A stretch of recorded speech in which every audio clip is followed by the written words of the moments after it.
You can find out all about them on www.monarch.ie. Now, in the run-up to the general election last year, we invited 3 well-known columnists to give us their views on the campaign. And this is a flavour of what went on. I think that actually this election, above all elections, will, I think, run the highest risk of the pollsters being upended. Who would want to go into politics? What young man or young woman has clean tax record? Who always filled in their tax rate? Who always had a proper sexual life? Who always had a proper married life? Not one of us has that kind of platonic perfection. And around neither the Irish tough times and Fintano fault finder and Fintano finger wagger and Fergus, I'll fix your ethics for a fat brief in the law library. And all of these people are trying to set in place a standard of perfection to which no human being could reach. I've done Convent too. Okay. I'm back. But I don't think that's a good reason to make me Taoiseach. Well, Bertie went on to become Taoiseach and form a coalition government with the help of P.T. Mary Harney and the Greens, but now Bertie is a bit beleaguered, and we thought it was time to hear once again from our 3 friends. Welcome, please. We've got to welcome Eamon Duffy, John Waters and Senator Owen Harris.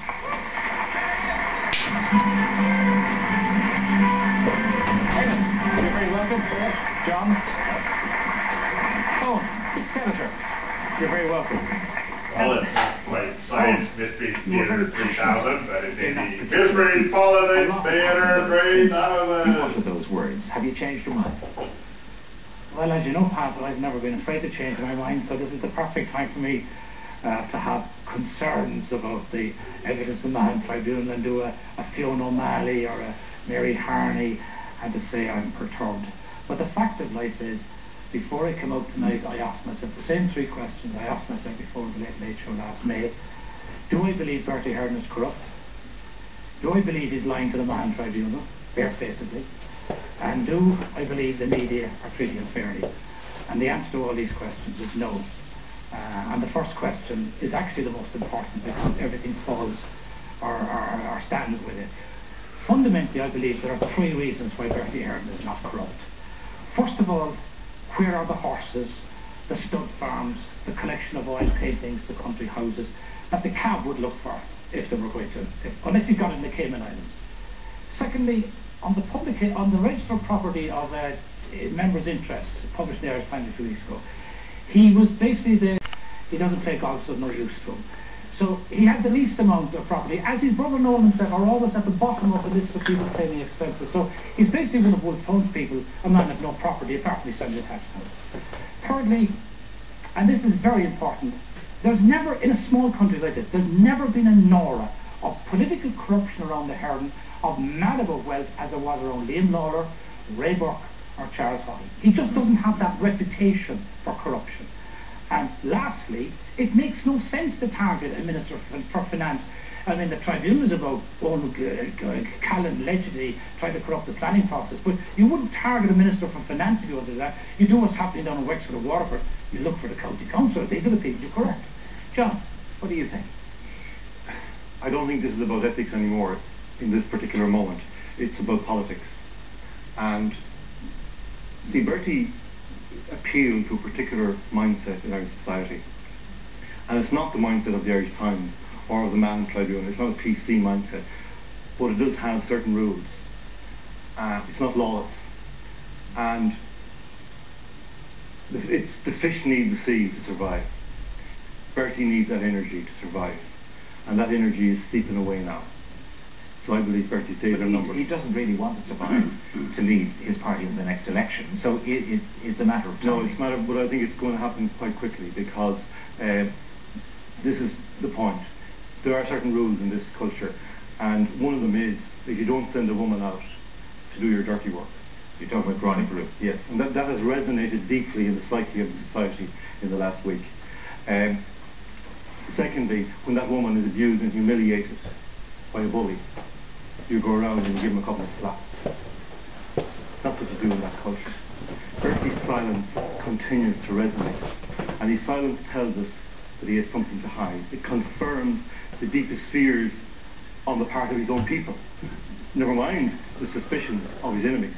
The deepest fears on his part of his own people are aroused by his silence. You're saying he should have been outraged by what happened to Yes, he didn't have to answer the specific questions. He didn't even have to deal with the inconsistency particularly. He could postpone that. But he did need to address the moment. Ken. Well, I mean, there are two separate matters. There's the political dynamic, which is something of itself, and there's the process, the due process of the tribunal. And I don't say that Bertie Ahern is corrupt, and I didn't say it before the general election either. I talked about politics. But the revelations in the tribunal certainly beg a belief. And I would say that it was put best by Jean Kerrigan in the Sunday Independent, who asked the question, is this man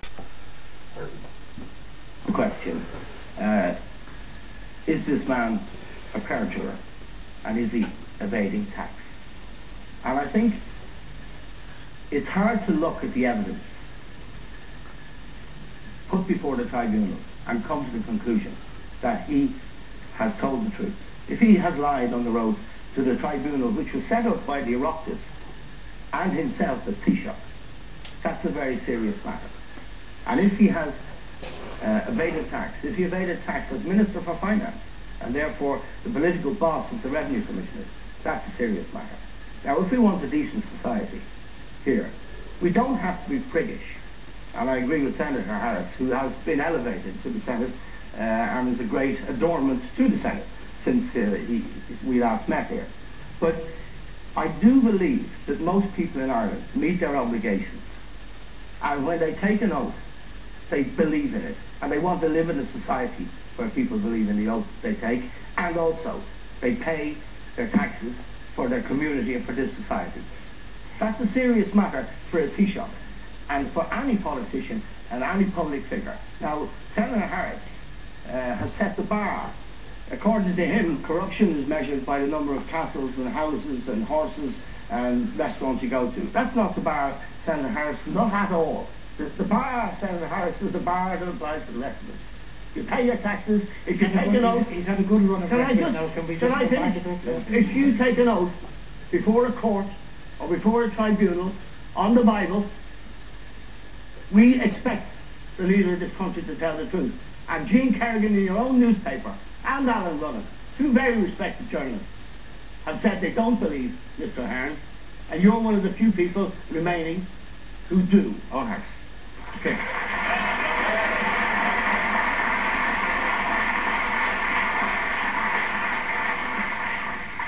First of all, I don't agree with John about Gráinne Carruth, because I've been through the transcripts and the reporting of it was incredibly biased.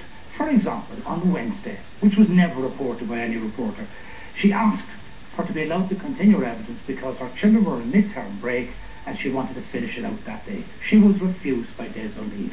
And it's incredibly biased of the media to pretend that Bertie Ahern hung her out to dry. She came in to give her evidence, and last Sunday on Marion Finucane's show I heard Inspector Brian Sherry, a cop who knows about hard cops, soft cops, a very tough Dublin cop, said she was browbeaten, and the text of the tribunal shows she was browbeaten. She did not, as the media said, contradict Bertie Ahern. She agreed with the tribunal on the balance of probability, etc., etc. Now,